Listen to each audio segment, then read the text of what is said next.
আগের যে ল্যাডার ফ্র্যাকশনগুলো আমরা সমাধান করেছিলাম সেখানে এখানে প্রত্যেকটাতে 1 ছিল, কিন্তু 1 ছাড়া যদি অন্য কোনো সংখ্যা থাকে, যেমন এখানে 3 আছে, এখানে 2 আছে, তাহলে আমরা কীভাবে সমাধান করব চলো দেখি।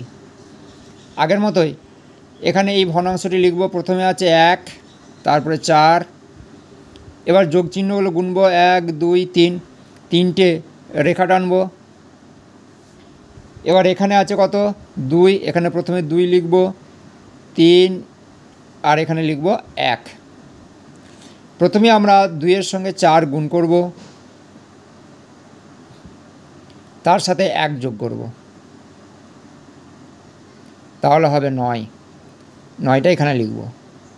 এবার 3 এর সঙ্গে 9 গুণ করব, তার সঙ্গে 4 যোগ করব, 3 গুণ 9 যোগ 4 হবে 31, এখানে 31 লিখব।